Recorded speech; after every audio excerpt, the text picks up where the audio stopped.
reunión del año la participación del doctor Gilberto Recife. Antes que nada, muchas gracias por su participación, por habernos acompañado. Les deseamos un exitoso año nuevo. Hoy se inician prácticamente las actividades a partir de este domingo y vamos a continuar siempre en este lugar. Solamente nos queda el hecho de preparar todas las prácticas que van a darse durante el año y trasladarles a ustedes la información. Queremos nuevamente agradecer su participación y queríamos iniciar la plática ya por cuestión y tema del tiempo haciendo una oración sencilla y muy corta para agradecer la oportunidad de reunirnos e iniciar estas actividades otra vez en este nuevo año. Damos gracias a Dios, al Maestro Jesús, que permite y nos guía en todo momento para poder estar en este momento reunidos una vez más para compartir ese conocimiento tan importante que nutre nuestros espíritus.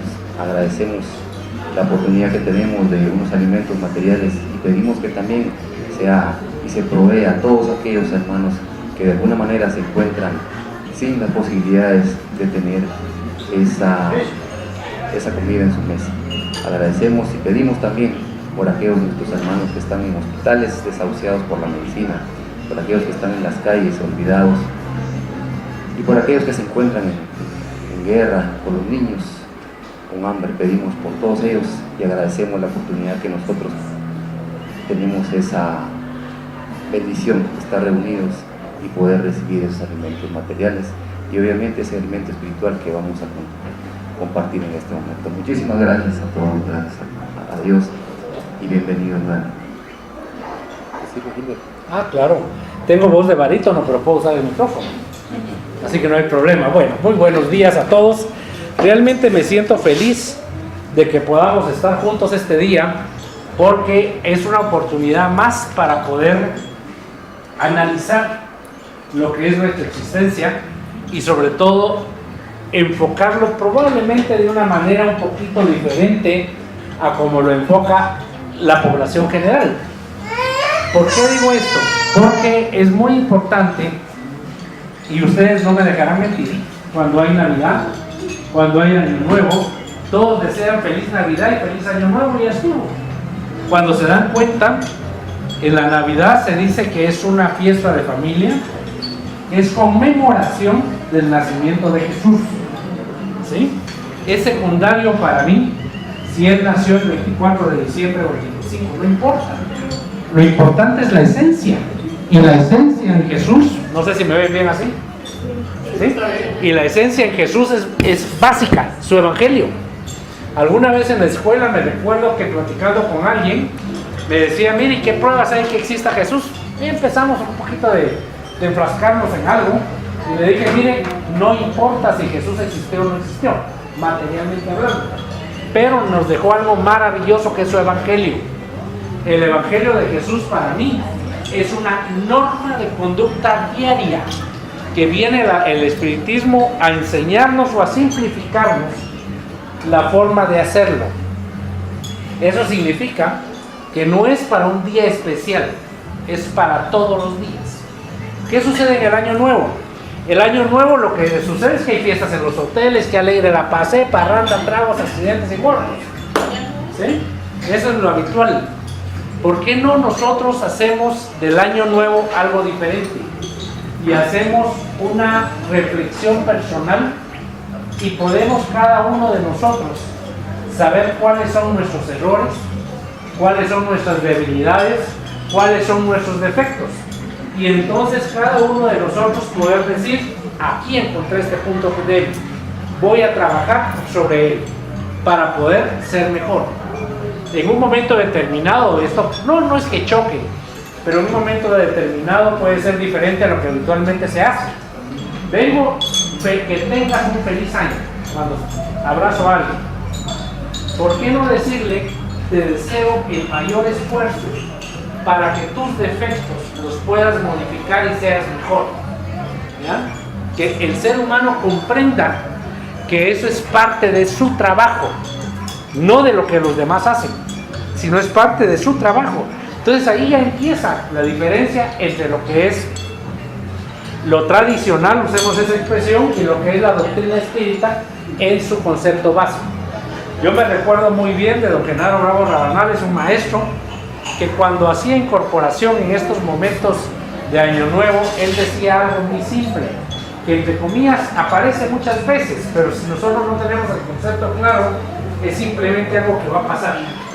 Nos decía, ahorita empieza el libro de del nuevo año. Cada hoja está en blanco. Ustedes tienen que decidir qué escriben en cada hoja. Y eso es a través de los actos, de la forma como yo voy a cambiar mi vida y modificarla. ¿Sí? Esto es muy importante porque entonces nosotros vamos a comprender que no vamos a ser unas personas que simplemente de una manera externa o exteriorizada vamos a desear algo, sino vamos a cambiar algo.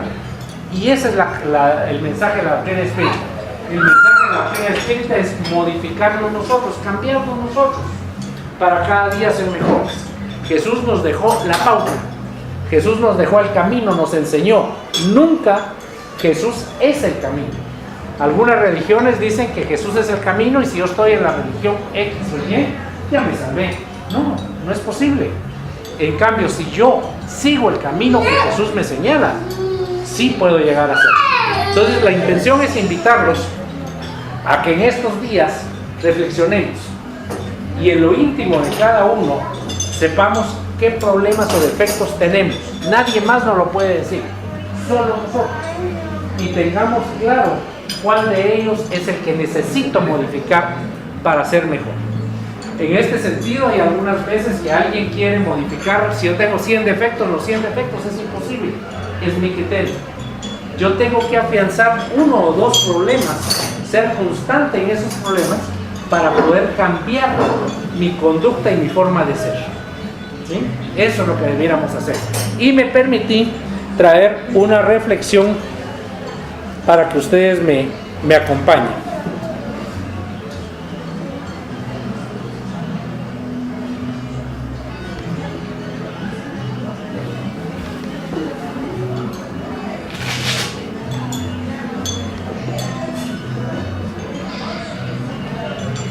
Ay Dios, estos inventos del hombre blanco no me dejan.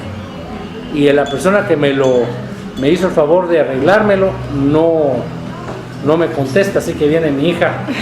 Excelente. Lo que necesito es esto para iniciarlo, pero me sale eso.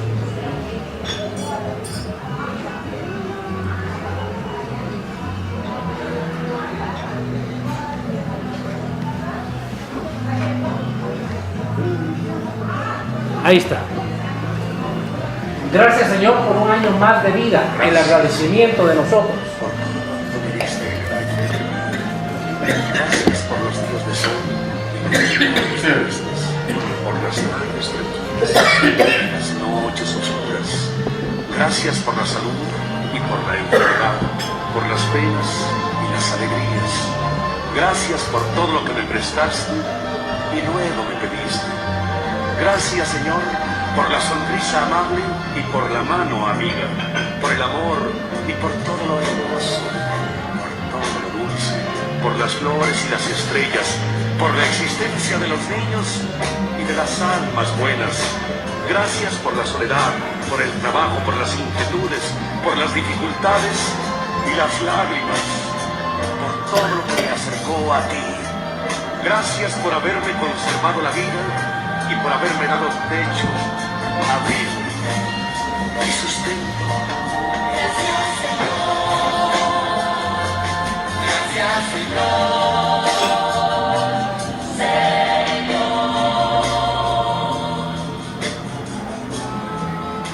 ¿Qué me traerá el año que empieza? Lo que tú quieras, Señor. Pero te pido fe para mirarte en todo, esperanza para no desfallecer y caridad para amarte cada día más y para hacerte amar de los que me rodean. Dame paciencia y humildad, desprendimiento y generosidad. Dame, Señor, lo que tú sabes que me conviene y yo no sé. Que tenga el corazón alerta, el oído atento, las manos y la mente activas, y que me halle siempre dispuesto a hacer tu santa voluntad. Derrama, Señor, tus gracias sobre todos los que amo y concede tu paz al mundo entero. Así sea. Gracias, Señor. Gracias, Señor. ¿Por qué traje esto? Se nos olvida agradecer. Habitualmente cuando nos acercamos a Dios y lo oramos, le pedimos, a veces hasta le exigimos, cuando no comprendemos que lo que tenemos es porque lo necesitamos. No importa lo que sea, lo importante es que tengamos claro que son enseñanzas que requerimos, que necesitamos, y por eso es que debemos agradecérselo a Dios. Así que me permití hacer esa corta introducción para ya poder pasar a lo que es el tema de hoy. La doctrina espiritista tiene varios puntos muy relevantes. Primero es que es crecimiento del ser humano, pero el crecimiento del ser humano no es solo aspecto espiritual, aspecto moral, aspecto intelectual, sino una de las cosas importantes es el aspecto médico. ¿Sí? Los que hemos visitado Brasil hemos notado la gran diferencia en un neuropsiquiátrico atendido por médicos espíritas, psiquiatras, y la diferencia como ellos ven las enfermedades. Entonces, esto hace que la doctrina espiritista nos enseñe el enfoque diferente a ver todo lo que puede pasar y que tengamos una explicación, una razón, un porqué, y que podamos entonces seguir adelante, pero ya con la tranquilidad de que lo que sucede es lo que necesitamos. Así que vamos a hablar el día de hoy de lo que es, si me permiten, hablar de lo que es eutanasia. Eutanasia vamos a dividirlo en varios puntos o aspectos. Uno, el aspecto puramente teórico. También va a haber un aspecto bioético desde el punto de vista médico, y también va a haber un aspecto puramente espiritual.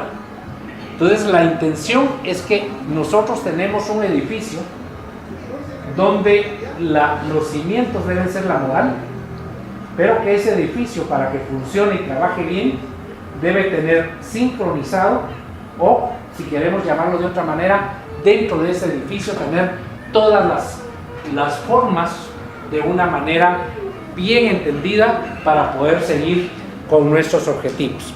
¿Qué es la eutanasia entonces? Bioética. Bioética es un término que fue acuñado en 1970 por Van Rensselaer.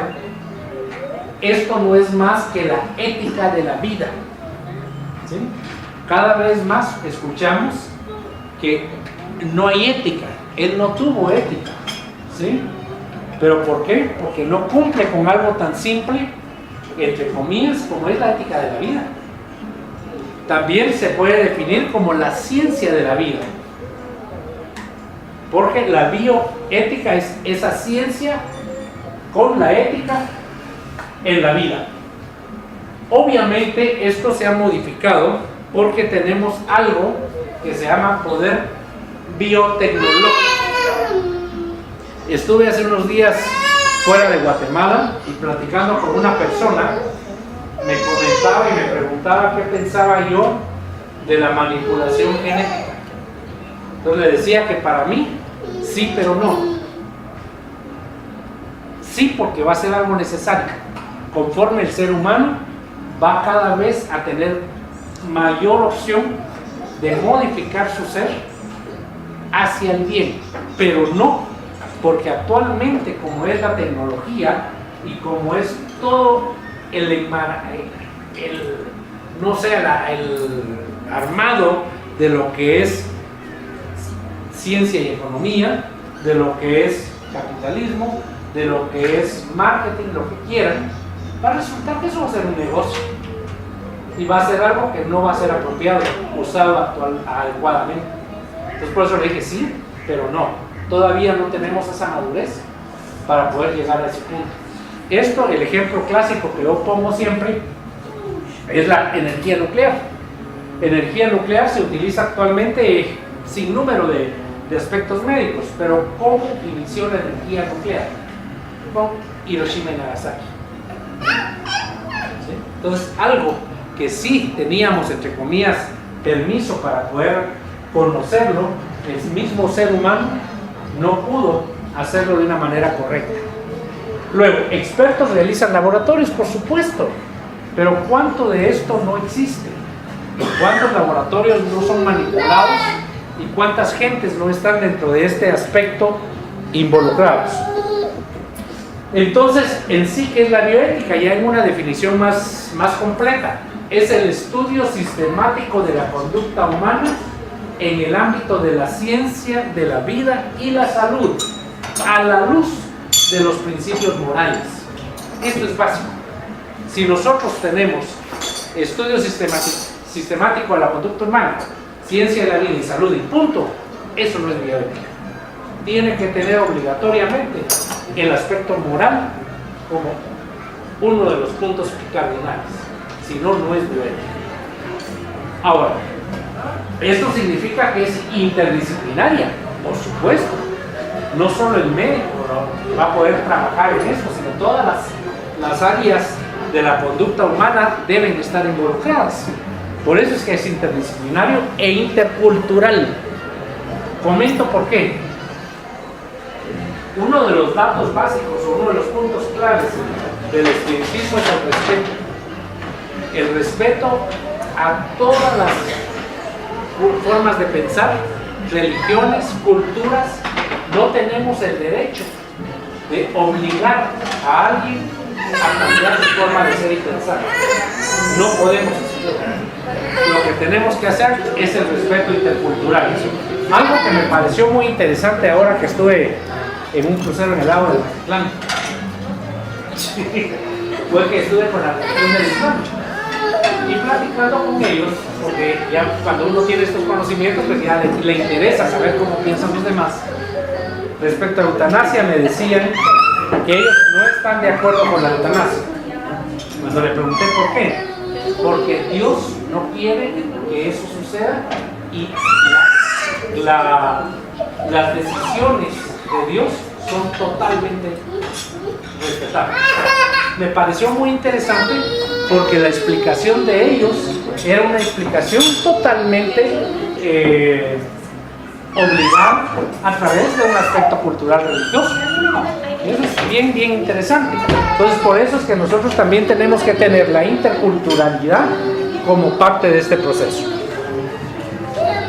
Bueno, 4 principios de la bioética. Autonomía. Yo no puedo decidir por nadie más. Cada quien es dueño de sus decisiones. No maleficencia. Yo no puedo actuar dañando a alguien más. ¿Sí? Eso no es posible. Beneficencia, por supuesto. Yo tengo que tener claro el beneficio de la persona que está involucrada para de esa manera poder dar lo que yo necesito que él dé, su bienestar, darle a él. Y por supuesto, justicia. Esta es una palabra que usamos todos los días.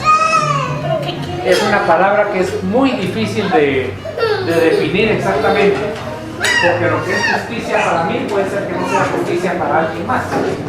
Pero por eso es que en el mundo cada vez hay más fortaleza, más fuerza en lo que se llaman comités de bioética, que intentan llegar a este punto de justicia, para que ustedes vean qué difícil realmente es el aspecto de la eutanasia. Ahora, es muy importante abordar los problemas morales derivados de los avances de las ciencias biológicas en general. ¿Sí? ¿Cuántas veces no hemos visto películas en la televisión o en el cine que son fantasiosas o entre comillas las clasifican como ciencia ficción, donde siempre hay alguien que quiere sacar provecho? ¿Hasta qué punto eso que vemos en el cine es algo real o es algo que pueda llegar a suceder. ¿Sí? Eso también debemos considerar, porque debemos tener claro algo muy importante: el ser humano.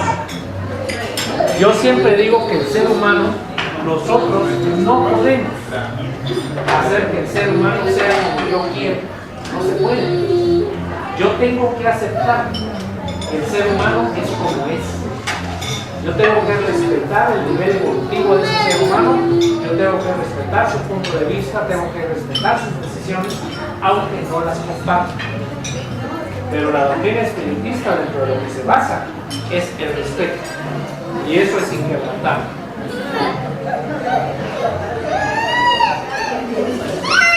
Luego, hay diferentes tipos de bioética. La bioética teórica es muy fácil. ¿Por qué? Porque yo escribo lo que yo quiero. Hay una expresión muy conocida que dice que el papel con todo aguanta. Entonces yo puedo escribir lo que se me dé la gana, pero es diferente yo escribir lo que yo quiero a que realmente eso pueda suceder. La bioética clínica es aquella donde yo en un paciente, en una persona que está con una enfermedad X, tenga claro qué conducta tengo que seguir. ¿Sí? Esa ética, esa moral hacia el paciente. La bioética normativa también se han logrado describir y se han hecho múltiples intentos, llamémoslo así, de cada vez hacer más normas en este sentido. Esto lo único que nos indica es lo difícil y lo áspero de este tipo de situaciones, donde el ser humano no se pone de acuerdo. ¿Por qué no se pone de acuerdo? Muy simple.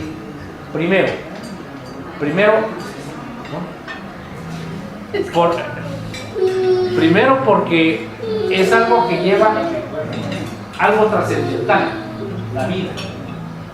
Entonces en eso es muy difícil que nos pongamos de acuerdo si no tenemos valores éticos y morales. 1. 2. Aunque tengamos valores éticos y morales, a pesar de eso podemos manipular y decir, pobrecito que ya no sufra, dejémoslo que descanse. A cualquier luz eso puede parecer ético y moral, pero no necesariamente lo es. Luego, la bioética cultural, lo que les decía, esto es dependiendo de las culturas. Entonces nosotros, como una cultura occidental, usemos esa expresión, no podemos esperar que todas las culturas sean exactamente iguales. ¿Sí? Platicamos, me parece muy bien, me gustó algunas formas de pensar del Islam, otras definitivamente no estoy en absoluto de acuerdo, pero es mi opinión. Yo respeto lo que alguien piensa y en lo que alguien cree. ¿Qué es lo que tenemos que hacer? Lo que tenemos que hacer es llegar en el momento en que todos tengamos la misma opinión y que todos seamos un todo, que no haya quien esté fuera de esa unión o de ese punto de decisión.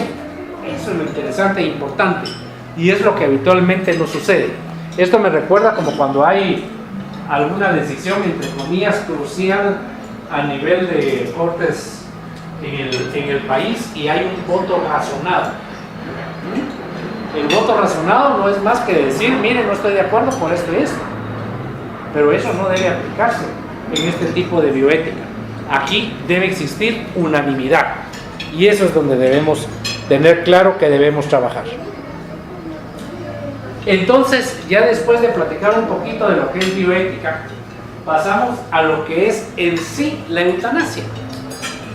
La eutanasia, para definirla, es la acción o inacción para evitar sufrimientos a personas próximas a su muerte, acelerarlo ya sea a sabiendas de la persona o sin su aprobación.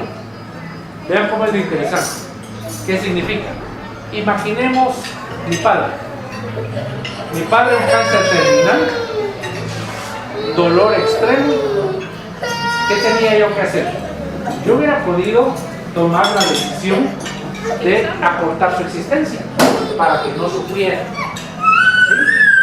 pero también tomé la decisión de aliviar su dolor, pero que llegara el momento, en el momento que debía llegar, porque mi enfoque es diferente a cómo se hace. Entonces, esta definición de eutanasia parece muy, ¿cómo decirles?, muy humana, pero hasta qué punto es realmente moral y no digamos espiritual. Luego, la palabra de eutanasia deriva del griego bueno, y thanatos, muerte, la buena muerte. Es decir, lo que se define con esto es que alguien que está con condiciones incurables, intratables, sufrimiento extremo, vamos a darle una buena muerte. ¿Por qué no enfocarlo diferente y darle una buena vida mientras llega su momento de partir? Eso es lo que los médicos llamamos calidad de vida, y eso es lo que sí podemos dar. No vamos a acelerar un fallecimiento, una desencarnación, no vamos a hacerlo así, pero sí vamos a hacer que este ser esté más cómodo, al menos el tiempo que tenga que pasar hasta que él desencarne. Si ustedes se dan cuenta, ya estoy empezando a entrar dentro de lo que es el aspecto espiritual de la eutanasia. Bueno, se han hecho muchos comentarios y hay muchas gentes que sí apoyan el aspecto de eutanasia. ¿Por qué? Es que es humanitaria, piadosa, compasiva, deja de sufrir. ¿Sí? Y eso es lo que dice. ¿Cómo vamos a permitir que él siga sufriendo? En algunos casos, y ustedes los conocerán, en algunos lugares, en algunos países del mundo, incluso llega a haber decisión del juez si hay o no, por ejemplo, retiro de un ventilador. ¿Sí? Entonces, en lo personal, la eutanasia no debe existir, pero eso no significa que si yo sé que ese alguien no tiene posibilidades de salir adelante, lo vaya a desconectar del ventilador. Podemos darle parámetros mínimos para que él esté, ¿sí? Pero que en un momento dado nosotros no podemos acelerar el momento del fallecimiento. Lo que habitualmente la gente no conoce o no sabe o no explica, mejor dicho, es que el padecer necesariamente una enfermedad terminal o incurable. ¿Por qué? Lamentablemente, y siempre tengo que hablar de las religiones, no como ataque jamás, sino como un punto de comparación. Las religiones ya han perdido mucho su espacio porque con el debido respeto siguen asustando con la llamada del muerto. ¿Sí? La religión es algo bueno para el ser humano. Permitió que durante mucho tiempo el ser humano continuara un proceso moral y evolutivo, pero llega el momento en que la religión tiene que cambiar y evolucionar con el ser humano.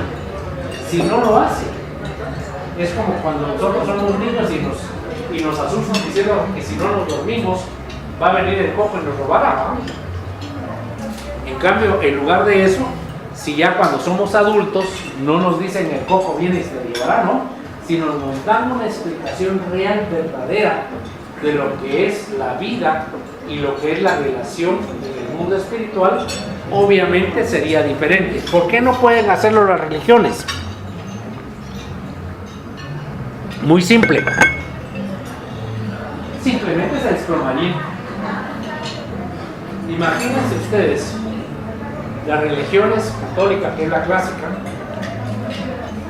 el primer dogma que tienen es que Jesús es Dios. Si la religión católica aceptara que Jesús no es Dios, sino que es un ser espiritual, el mayor ser espiritual evolucionado que ha venido a esta tierra, ¿qué pasaría con la religión católica? Solo ese punto. Si la religión católica aceptara la reencarnación, ¿qué pasaría? Estaba leyendo de Santa Teresa ayer, algo que me gustó mucho, y una pequeña biografía de Juana de Arco, donde la religión católica primero la acusó de hereje, la llevaron a la hoguera, ahí la asesinaron y 50 años, 40 años después le dijeron, miren, disculpe, pero fue un error. Entonces resulta que después ya está canonizada, ¿sí? Y dentro de esa plática, entonces, lo que yo leí, interesante. Seth Giesen es alguien que para mí merece toda mi confianza respecto a aspectos espirituales. ¿Saben quién era? En una de sus reencarnaciones anteriores, Juana de Arco. Judas. Exactamente. Entonces imagínense que la Iglesia Católica acepte la reencarnación y que una de sus santas haya sido anteriormente Judas. Es decir, no sé si me explico, ¿verdad? Es decir, la religión católica no puede hacerlo, porque si no se desmoronaría, pero por montones. ¿Sí? Entonces tiene que seguir en la línea que está, no tiene alternativa. Por muy intención que tenga de cambiar, no puede, porque ya perdió su momento. ¿Cuándo también perdió su momento la Iglesia Católica? Cuando a finales del siglo XIX atacó al espiritismo. Cuando el espiritismo era la gran oportunidad de la religión católica de demostrar lo que ellos dicen, y es que sobrevivimos a la muerte. Eso es lo que dicen, pero no lo han demostrado. La doctrina espiritista, a través de las incorporaciones mediúnicas, demuestra que la muerte no existe y que sí hay vida después de la muerte. Ahí sí no hay para dónde, ¿sí? Pero todo eso, ni modo, tendremos que verlo.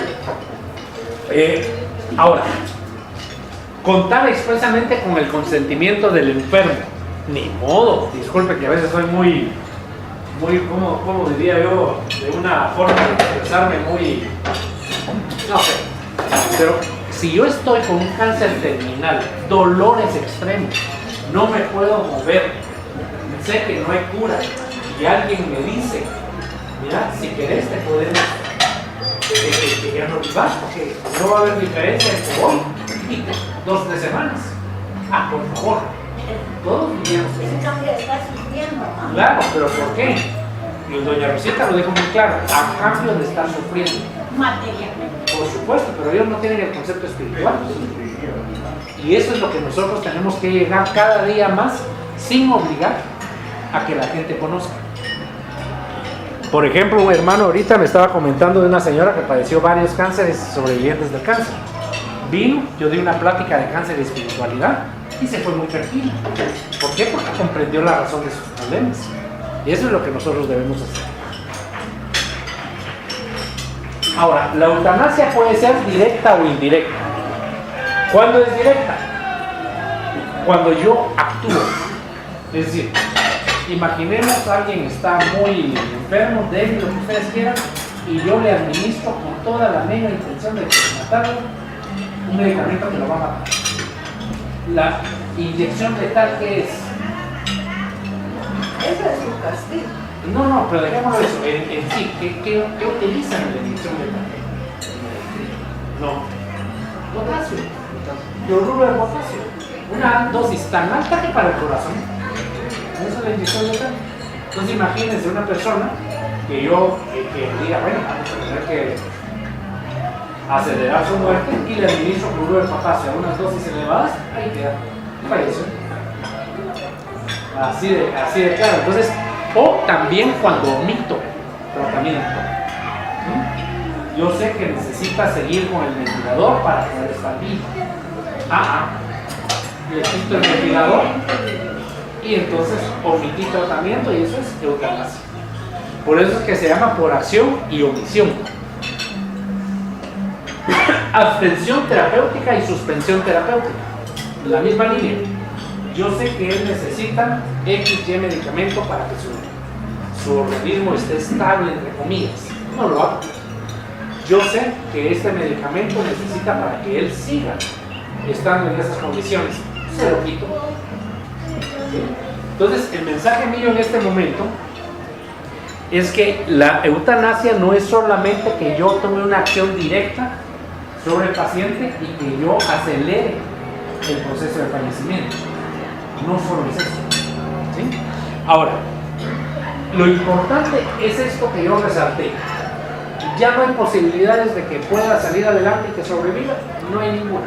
Muy bien, estemos al lado de él y démosle la mejor calidad de vida. Nunca abandonemos al enfermo. Eso es diferente. ¿Sí? Porque no estamos acelerando su muerte. Simplemente estamos haciendo que el tiempo que deba pasar antes del fallecimiento, él tenga calidad de vida. Y esas son dos cosas diferentes. ¿Y esto se puede curar? Puede ser, mire, en ese sentido hay algunos casos anecdóticos donde fulano de tal, después de 10 años, pues ya no me recuerdo exactamente, de estar en coma, despertó. ¿Verdad? Es algo que es imposible uno saber. Porque sienten la presencia de los que lo aman. Claro. Entonces, en la enfermedad, está uno compañero. Por supuesto, y usted dijo una gran verdad. No necesariamente porque vaya a sanar, pero esa compañía no tiene que ser solo material, sino también espiritual. Y esos entes espirituales que amamos a ese ser enfermo, le transmitimos nuestra energía y eso le da paz, tranquilidad, armonía. Entonces, eso es el beneficio para él. Entonces, qué bueno que lo comentó, porque entonces la calidad de vida ya no va a ser solo material, sino va a ser una calidad de vida espiritual. En ese sentido estamos totalmente de acuerdo. ¿Cuál es la eutanasia indirecta? Ya dijimos que la directa es que yo actúo, ¿sí? O dejo de actuar. Pero ¿cuál es la eutanasia indirecta? Es efectuar procedimientos terapéuticos que tienen como efecto secundario la muerte. Es decir, yo es diferente que use algo para que el paciente fallezca a que yo utilice algo que yo sé que va a terminar con la muerte, pero no de una manera inmediata, pero sí de una manera indirecta. Sino que cumpla el tiempo que le correspondía. Ese es el mensaje. Ese es el mensaje final que yo voy a dar, que nosotros no tenemos, como lo vieron en la introducción, no tenemos ningún derecho de renegar, de exigir nada a Dios, solo de agradecerle, porque nosotros ya conocemos que estamos acá en la tierra cancelando deudas, aprendiendo de acuerdo a las lecciones. Eso nos va a dar tranquilidad, resignación y nos va a poder permitir seguir adelante de la mejor manera. Obviamente no solo yo, mi familia, mi entorno, que tenga este conocimiento, va a permitir que toda el área, todo el entorno que está alrededor del enfermo sea armónico. Y eso lo hace el espiritismo, es decir, yo no conozco, y le soy sincero, usted me dirá, yo no conozco, si alguno de ustedes me dirá, por supuesto, si hay alguna religión que los conceptos que yo les estoy platicando los tenga. Sí. Aquí voy a aclarar algo adicional. La doctrina espiritista no es religión. ¿Sí? Nosotros no somos religión en sí, somos una doctrina, una filosofía y una ciencia que en un momento dado tiene aspectos religiosos, sí. ¿Por qué? Porque yo me religo a Dios. Marito hizo una oración al inicio. En ese momento, la doctrina espiritista se religó con nosotros como grupo a Dios, pero no somos religión. Es decir, nosotros ya trascendemos más allá de eso, porque ya no tenemos los lastres de las religiones, sino lo que tenemos es la libertad de sentir, de pensar, de analizar, de ser mejores, de comunicarnos con Dios directamente, por supuesto. Pero nuestra responsabilidad tenemos claro que está aquí adentro, en cada uno de nosotros. Esa es la diferencia con las religiones. Esa eutanasia indirecta, ahí se explicaría a los médicos y paramédicos y personas que están relacionadas en el sistema médico para los psicópatas que intencionalmente le ponen una inyección o le dan una dosis, por supuesto, que los va a matar. Y no sé si ustedes han oído o se recuerdan que una enfermera X, ni me acuerdo de dónde, creo que Estados Unidos, no recuerdo bien, fue acusada por haber matado a no sé cuántas personas en estado terminal. ¿Sí? Eso es eutanasia. No sé si con consentimiento o no de ellos, pero Tal vez no lo hizo, sé. pero lo hizo. Se cansó de ellos. No, pero, o tal vez muy compasiva, dijo que ya no siga sufriendo, ¿no? Pero No sé. ella se va a poner una carga. Pues ya Por se puso supuesto. una carga. Ahora, esa carga, y qué bueno que vuelve a tocar ese punto, es una carga que yo definiría las cargas del ser humano de varias maneras, o de dos maneras básicas. Conocimiento o desconocimiento. Si yo sé como espíritu, o como persona cualquiera, que eso es un asesinato, yo, al saberlo, mi responsabilidad es enorme. Si yo lo hago por compasión, mi responsabilidad sí, pero no tan importante, porque yo tengo el desconocimiento de algo que está sucediendo. Eso es lo que uno debe. De hecho, estoy preparando otra plática que me parece interesante, pero que va a servir. Se los voy a poner así de claro como una introducción o un adelanto. Nosotros, ¿cómo vemos a Dios? Como algo lejano en el cielo, no sé. La gente así lo ve. Es muy cercano. La gente así lo ve. ¿Cuál es la plática que voy a dar? Dios está aquí. No es algo lejano ni mucho menos. Eso implica que yo tengo la responsabilidad con alguien que está a mi lado, que me ama profundamente y que me aconseja. Tengo la responsabilidad de ser mejor. Y de apoyarme en la buena y en la mala. Ah, no, por supuesto, si eso es como el matrimonio, ¿no? En la salud, en la enfermedad, en la buena y en la mala, en la pobreza, en la riqueza. Pero bueno, entonces seguimos. Suicidio asistido. Yo lo definí así, es eutanasia. Suicidio asistido es el paciente el que voluntaria y activamente termina con su vida. ¿Qué significa esto? Mire, doctor, yo ya no puedo. Mire, no puedo, por favor, ayúdeme. Ah, pues, le voy a dejar estas pastillitas, mire, para que usted las toma, va a resolver su problema. Y yo me voy. Entonces, él es el que las toma y él es el que se suicida, pero yo lo asistí.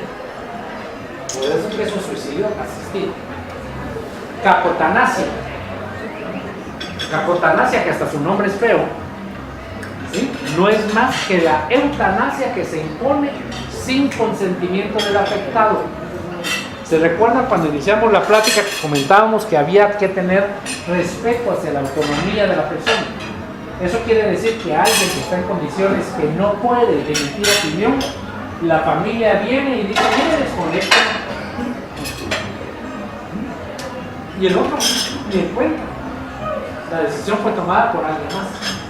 Eso se llama capotanasia. Ortotanasia es dejar morir a tiempo sin emplear medios desproporcionados y extraordinarios. Esto es claro, dejar morir a tiempo sin nada extraordinario. Hay algo que en medicina se llama ensañamiento médico. ¿Qué es ensañamiento médico? Yo sé que Mario tiene una enfermedad incurable, yo sé que no puede salir adelante, pero no me importa. Él tiene que vivir y le pongo de todo y hago de todo para que viva. Tal vez vive 10 minutos más, pero es ensañamiento terapéutico, no se justifica. ¿Sí?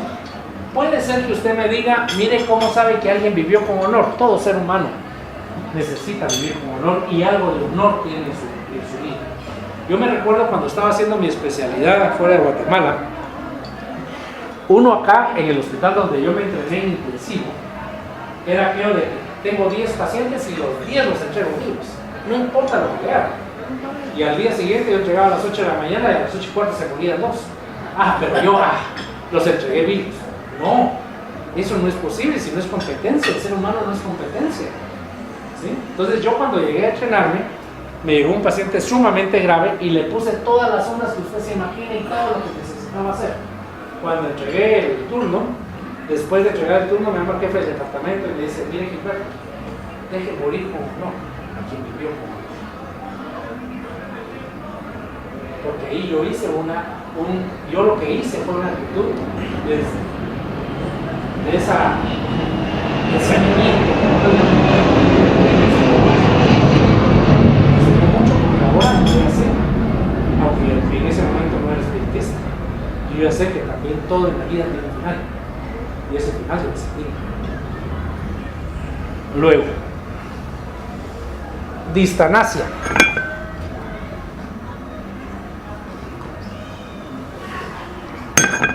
Distanasia le suena a mí como, para poder explicarlo, como algo no normal, algo distónico, algo disfuncional. ¿Sí? Entonces, ¿qué es la distanasia? Posponer el momento de la muerte, recurriendo a cualquier medio artificial. Está el ventilador, tiene medicamentos, el corazón no funciona bien, le pongo una sonda de pulsación aórtica, pero está bien. Sí. No sé si me explico, es decir, eso es algo que uno comete el error habitualmente de que se haga, pero no, moralmente no debe ser. Insisto, no estoy diciendo que uno deba hacer el embarazo, nunca, pero sí dejar a alguien en el momento en que llegue su final y dejarlo como. Doctor, fíjese que no sé si puedo hacerle una. Usted manda. Hace más o menos 6 años viví una situación que me impactó. Disculpe que si no me oigo bien. Sí. Ahora sí. La primera hija de mi hija, y la detuvieron en chequeo y todo iba bien. Cada 8 días que él salía de descanso, iban a hacer un casamiento, pero y el día que iban a hacer, la señora ya está dormida, y no me dijo, no, ya no la vio. Entonces, bueno, él dice, ¿cómo? Le dijo que no se les avisa. Se fueron pues a otra ciudad, se tuvieron que llevar el helicóptero y toda la cuestión a la galería y la intubaron De todo. Ajá. Y entonces hubo un momento en que le dije que le pidiera a Dios la sabiduría para saber si la niña era para quedarse y se la iba a llevar. Se vio como que no estaba segura, pero también yo pensé en la niña. ¿Sabe lo que sucede? Disculpe la interrupción. Habitualmente nosotros somos egoístas. ¿Sí? ¿Qué significa? Valito tiene 90 años, está sumamente enfermo, pero yo le tengo mucho aprecio, que no se vaya. ¿Cómo es posible que me deje? ¿Ya? Egoísmo mío. En cambio, si yo me pongo en los zapatos de Valo, digo, no es vida. Dios mío, ayudarme para que él les. Con mi madre pasó algo muy especial. Mi madre con la mejor de la hermana, la única hermana que tenía, se llevaba muy bien y era muy afín. Un día me llama mi sobrino de Quetzaltenango y me dice, mira Gilbert, fíjate que falleció mamá, así como la dejé acostada anoche, igual, y todavía está aquí. No le he dicho nada a nadie, y en la capital, lo que más pena le comunicaron. Entonces lo primero que hice fue hablar a mi madre, le tomé la mano, y le dije, mira madrecita, tengo que ir a Quetzaltenango, tengo una emergencia. Y ella me dijo, la mano, sí madre, falleció. ¿Sabe lo que me dijo? Gracias a Dios. No sabes cuánto le pedí a Dios eso para que ella dejara de sufrir. Entonces el enfoque cambia. Cuando mis padres fallecieron, yo lejos de entrar en resistencia y rebeldía, levanté los ojos hacia el cielo y yo lo que dije fue, gracias Dios mío por el tiempo que me lo diste. Así es así. Entonces los dos enfermos en su momento ya me habían dado tanto, Dios mío, no puedo más que agradecer el tiempo que me lo diste. Bueno, distanasia, esto ya lo vimos, medios artificiales. Luego, hay argumentos a favor y argumentos en contra de la eutanasia. A favor, limitación del esfuerzo terapéutico, respeto a la autonomía de la persona, documento de voluntades anticipadas. ¿Cuántas veces no hemos oído que alguien dice, y hacen hasta documentos legales, donde dice, si yo tengo una enfermedad incurable, ¿ya? Por favor, o gente que dice, mire, yo le firmo, pero yo necesito que si es necesario intubarme y ventilarme, no me lo haga. ¿Sí? Entonces, hay muchos aspectos donde uno dice, ¿cómo es posible que haya documentos de voluntades anticipadas. Si esto no es así la cosa, pues es decir, aparte son los abogados y aparte es Dios. Son dos cosas totalmente diferentes. Cada vez insisto más, señora, en que no debemos ensañarnos en que Él viva, pero sí debemos respetar ese aspecto de la enfermedad. Luego, la despenalización de la eutanasia no significa obligatoriedad absoluta. ¿Esto por qué es? La eutanasia en algunos países del mundo, oígase en algunas áreas de Europa, está legalmente aceptada, pero eso no es moral.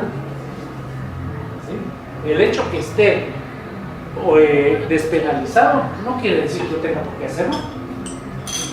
¿Sí? Esos son aspectos legales, de lugares donde el aspecto, no voy a hablar religioso, sino el aspecto espiritual no está tan cimentado como en otros lados. Se me ocurre una vez que estuvimos en Edwin en una reunión del SEI y hablábamos de calidad del trabajo que se hace en el altiplano. La representante de Suiza dijo: yo no tengo problemas si allá con quién voy a hacer calidad. Y se lo dijo: la calidad no solo es material. ¿Cuántos suicidios tiene? ¿Cuántos abortos tiene? Ahí es donde también la calidad entra. Entonces ese fue un punto importante para poder decirle: todos tenemos necesidad.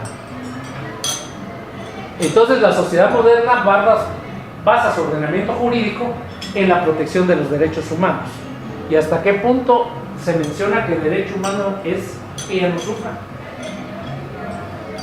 Sí. Mi intención, y me gustó la expresión de Valito, es traer ahorita algo que deje pensando a todos. No, la expresión, por eso digo la expresión, la cara, la forma como expresión, porque eso me gustó, porque quiere decir que el objetivo se está dando. ¿Sí? Ahora, argumentos en contra. ¿Por qué no la eutanasia? Inviolabilidad de la vida humana, la defensa de su dignidad independientemente de las condiciones de la vida o la voluntad del individuo implicado. ¿Sí? Usted, aunque me pida que lo mate, que se muera, no. Le voy a dar buena calidad de vida. Usted va a vivir, va a estar sin dolor, sin mayor molestia hasta el momento que Dios desee. Pero no tengo por qué hacer algo adicional. Hay una asociación médica mundial que considera esta eutanasia contraria a la ética. ¿Sí? Esto es importante, porque también era lo que les decía al principio, hay tanta divergencia entre opiniones que alguna asociación médica considera que esto es contrario a la ética y recomienda cuidados paliativos. Cada vez más en el mundo, en Guatemala no es la excepción, hay cuidados paliativos. Pacientes con cáncer terminales que no puede hacerse nada, lo que hay que hacer es cuidar que tengan una calidad de vida hasta el momento que llegue, que ellos les encarguen.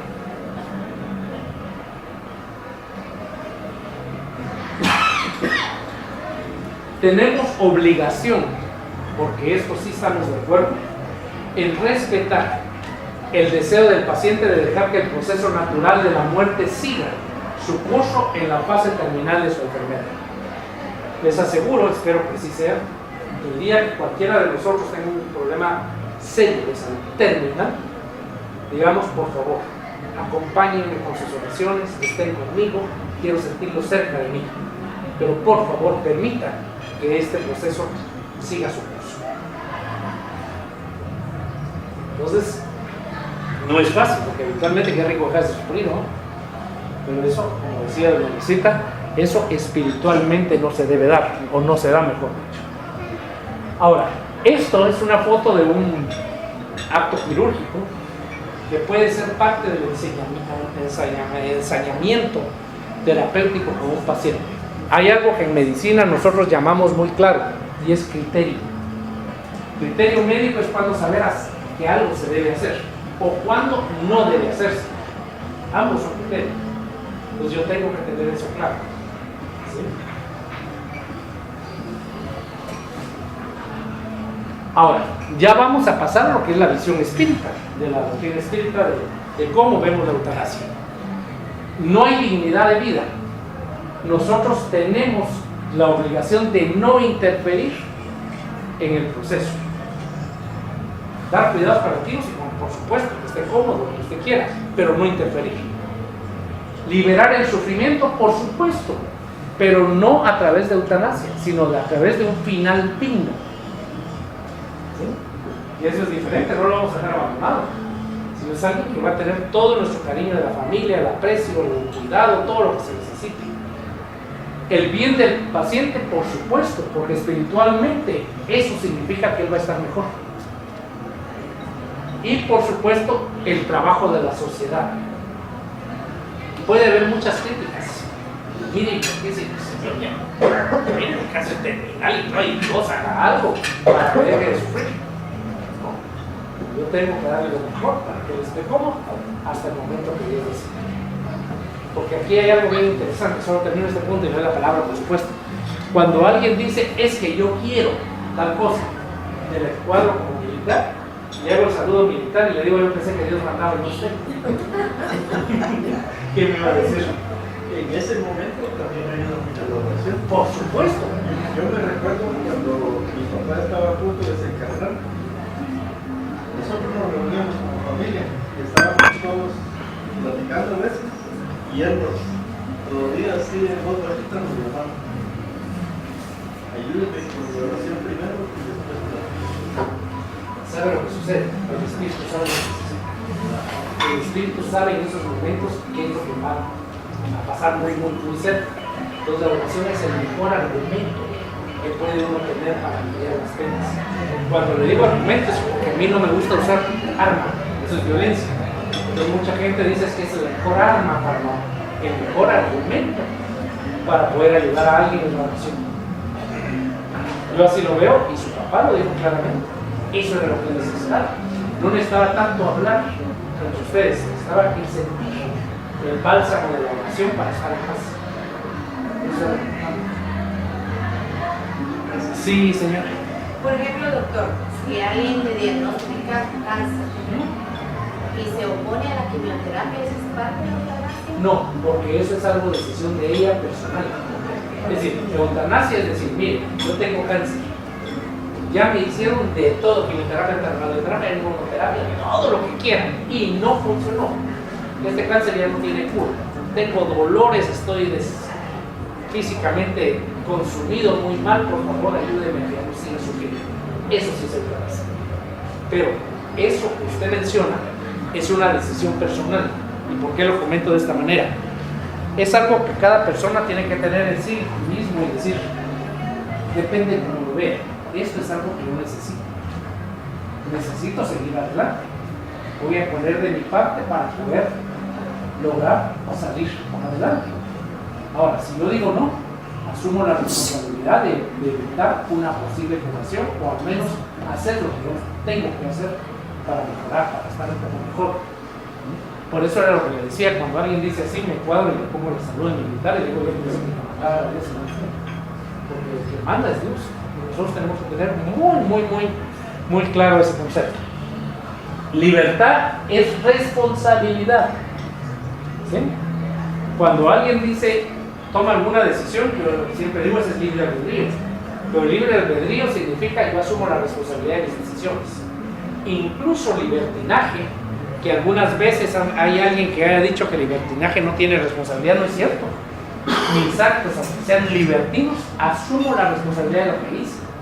Así que no se puede decir que no tengo responsabilidad. Esa es una forma un poco, ¿cómo decirlo?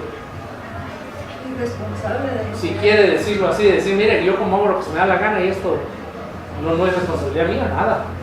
Usted tiene la responsabilidad de todas las decisiones que lleva. Y algo vital que lo resalté también, respeto a la vida. Esa es la base. Nosotros no tenemos que tener otra cosa más que respeto a la vida. Luego, respeto al continuo de la vida. No tenemos que interrumpirla. La vida es un bien otorgado por Dios, solo Él aquí. Alma es un origen divino. Solo el ser que le interrumpe sabe todo lo que pueda llegar a pasar. Este es un proceso, usemos nuevamente esta expresión, donde las religiones nos han dormido porque no nos han permitido tener claro el concepto de nuestras decisiones y la responsabilidad que implica. ¿Sí? Luego, respeto a la vida, terminales y coma, no importa. Nosotros sabemos que hay muchas deudas que cancelar y mucho aprendizaje que tener. Aún en coma, el paciente está en coma, no responde a nada, ningún problema. El espíritu está lúcido y el espíritu está viviendo esos momentos y ese espíritu sabe que lo necesita. Hipócrates, lo que decía siempre, salvar y respetar la vida, desde la Grecia clásica nos vienen estos pensamientos, porque el ser humano a través de los siglos ha desviado conceptos tan claros. Y algo que se llama juramento hipocrático, que nosotros como médicos lo tenemos, no es demasiado. Uno, primero, salvar la vida. 2, no dañar la vida. Y 3, aliviar el dolor. Entonces eso es algo que el médico debiera tener muy claro en sus principios.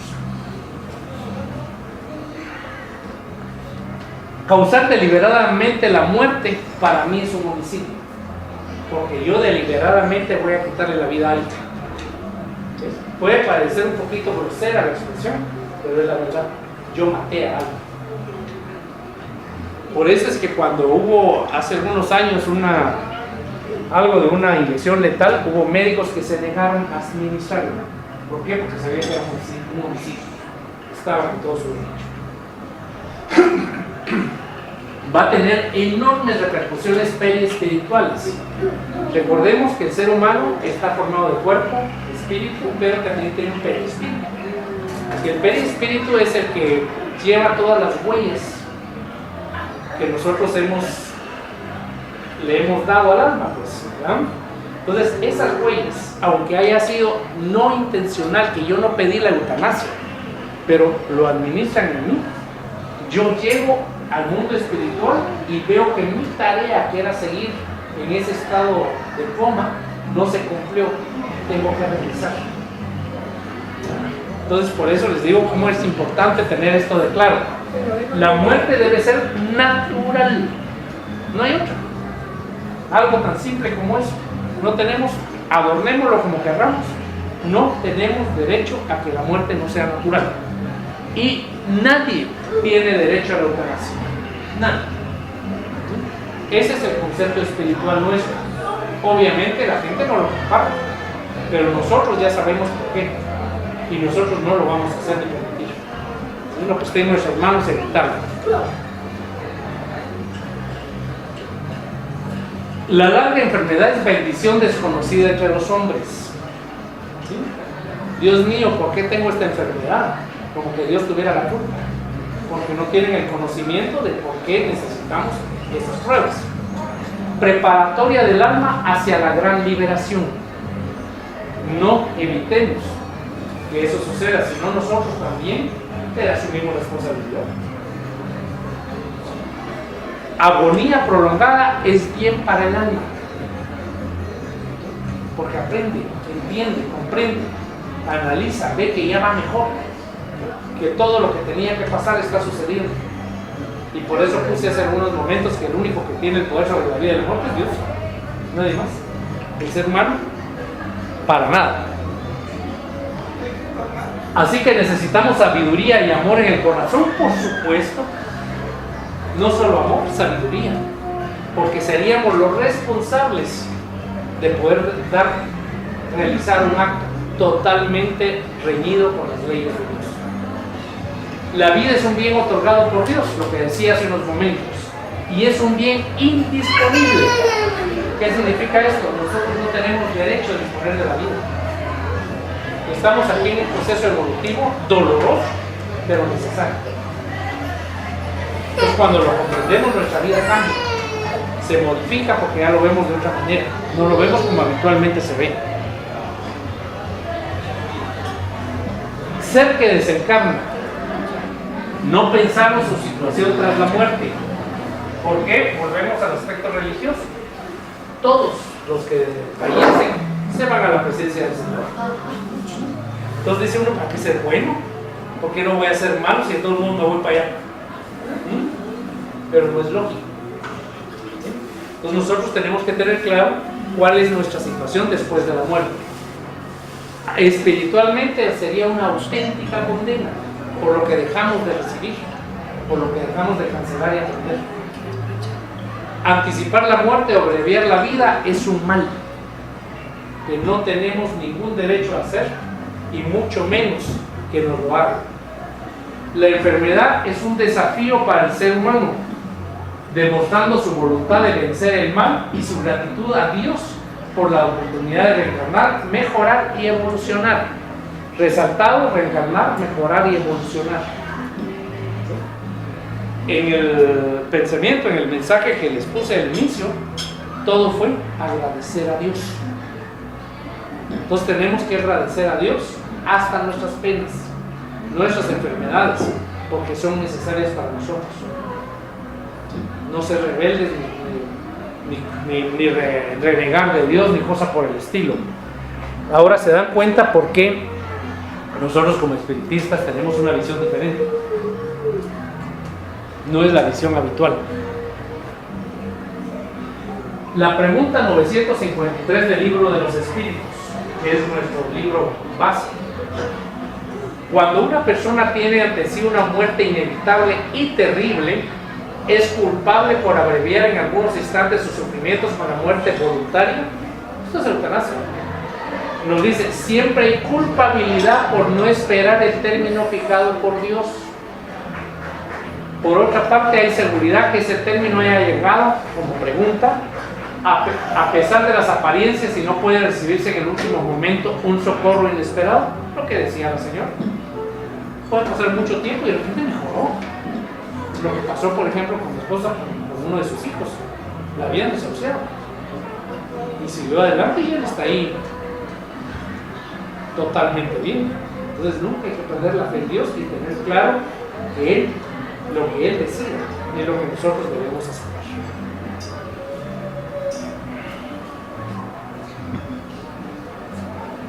Es siempre una falta de resignación y sumisión a la voluntad del Creador, lo que les decía, el que mande sea. Nosotros no podemos hacer.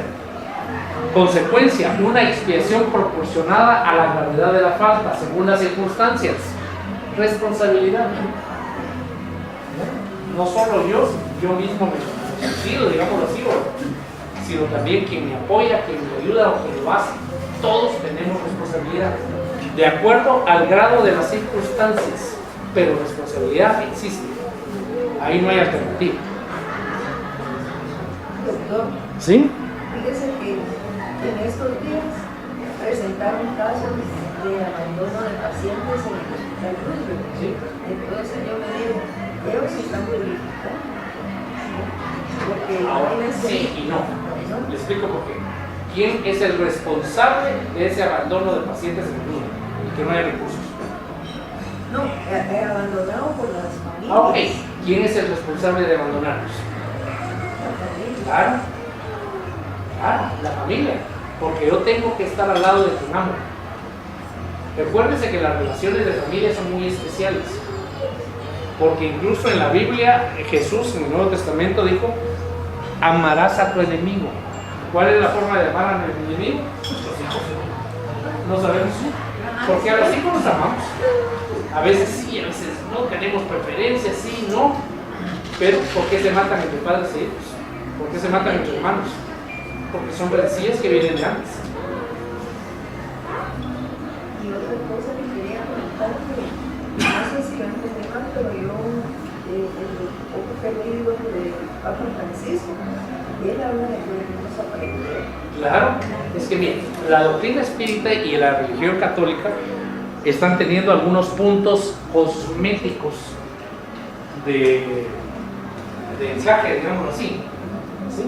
Porque obviamente venimos a aprender, lo que les digo, la religión católica tiene que hacer cambios. Y está haciendo cambios muy cosméticos. ¿Por qué? Cambios de forma, no de fondo.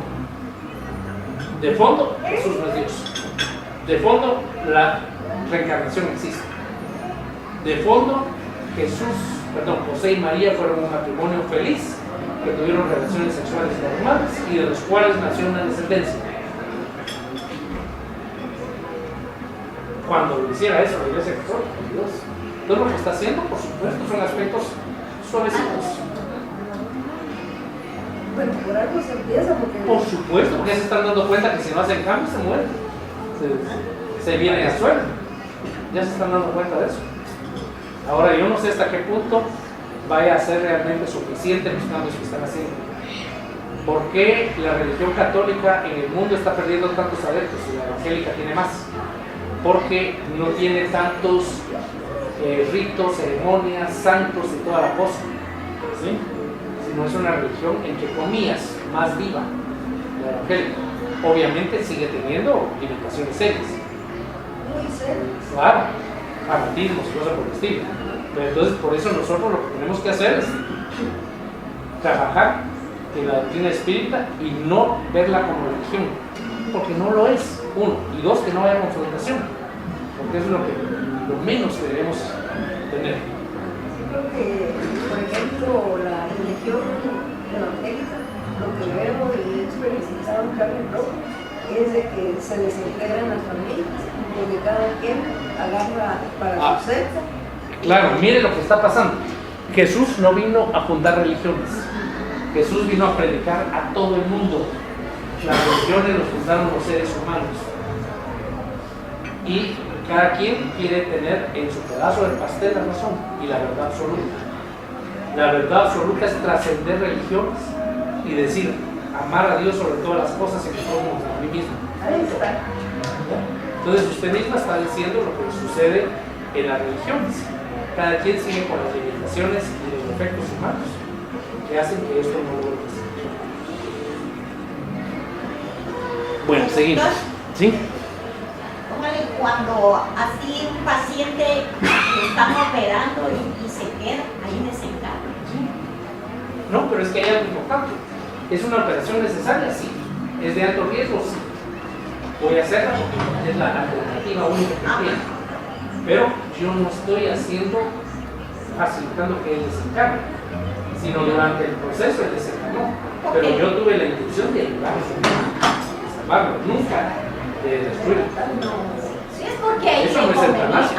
Claro, hay que darse la operación. Claro, así es. Luego, ¿qué necesitamos? El apoyo, lo que estábamos platicando, calor humano. ¿Sí? No que se esté peleando por la herencia para ver qué le queda a cada quien, sino calor humano, calor espiritual, que es diferente. ¿Sí?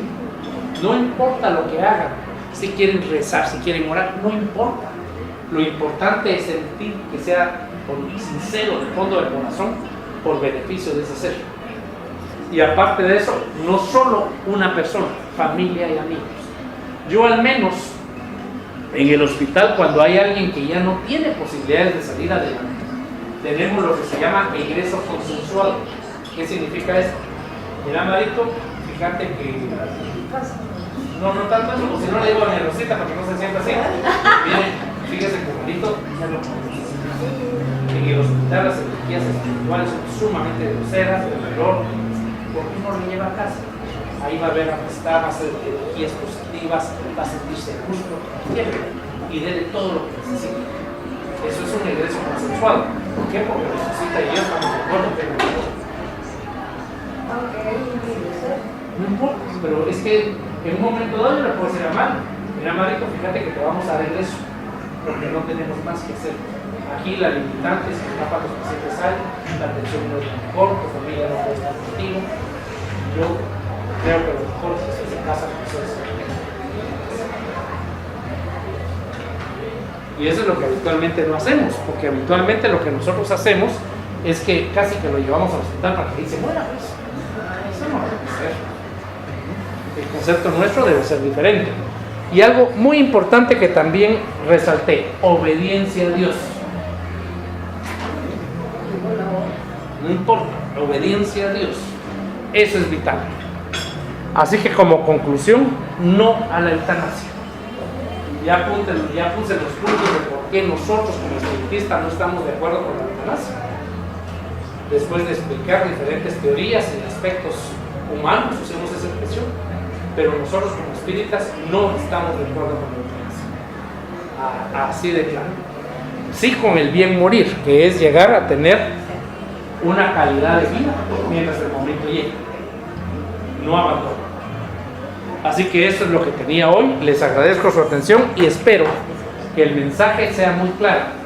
Jesús es nuestro guía y maestro.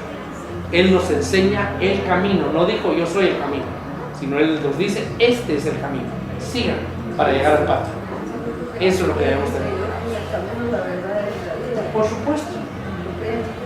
No. Quien crea en el camino que yo indico. Por supuesto, es que miren las religiones, qué rico. El que crea en mí será salvado. Pues entonces el que no va en esa religión es horrible. No, hombre, no. No, eso ya es otra cosecha. No, pero yo sí tengo claro, el que vea el camino que yo le dejo y lo siga, será salvado. Sí, porque aquí, digamos, hay religiones que solo por levantar la mano ya son salvos. Claro, y es que miren, no hay nada peor, y un día lo comenté con alguien que tal vez se molestó un poquito conmigo. Usted va con un señor, con un sacerdote, y va y se confiesa los domingos en misa.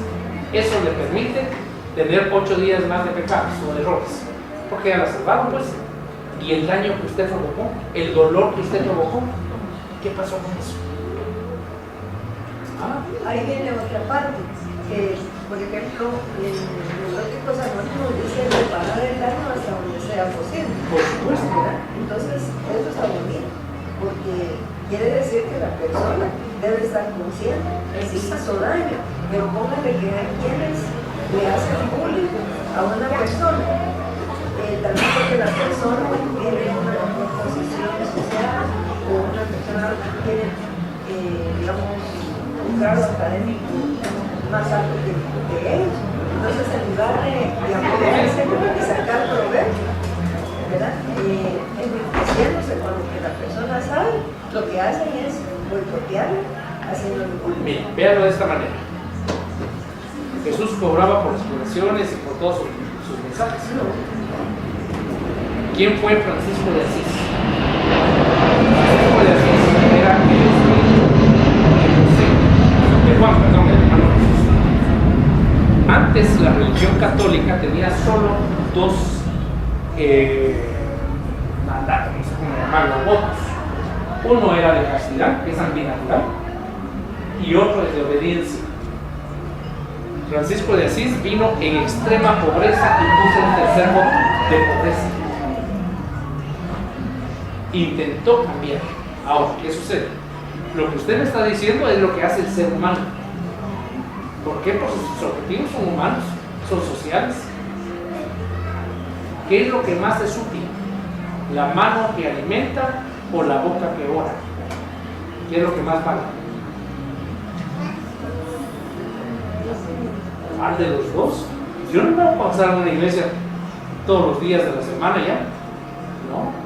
Vale más llegar, un niño desvalido, venga. Y apoyar. Por supuesto. Mire, yo no sé si estaré bien, pero hubo un momento que yo le dije a un grupo de la comunidad católica, mire, ¿de qué sirve andar rezando si cuando hay alguien con una necesidad hasta muerde la cara para el otro lado y se su camino? Entonces le dije, para rezar, le enseño a un loro a rezar y el loro reza. ¿Sabe lo que pasa? Es que la gente actualmente se le hacía creer que si él iba a misa o a un culto, eso era suficiente.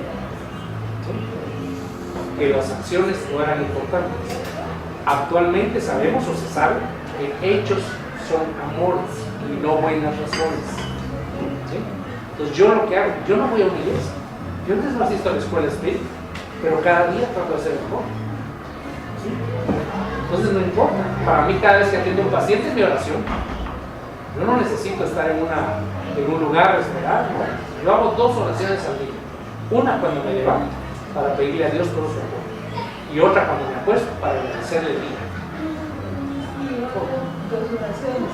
Una para agradecerle por haberme dejado amanecer sano y salvo. Y que me deje muchas veces sano y salvo. Cuando el camino de la noche, le agradezco todas las bendiciones, le agradezco lo bueno y lo que yo creo malo, pero que él tiene algo especial para mí. Por supuesto. Un aprendizaje. Le voy a decir algo, para Dios todos somos especiales y Dios está en nuestro ser. Es decir, no hay uno que sea más especial de otro. Todos somos especiales y Dios quiere para nosotros lo mejor. Como cuando nosotros tenemos hijos, todos son especiales. Entonces Él nunca nos va a abandonar. Siempre y cuando nosotros le pidamos y esté a nuestro lado, porque nosotros estamos al lado de Él. Bueno, no sé si alguna otra pregunta para no seguir solo con la señora, sí.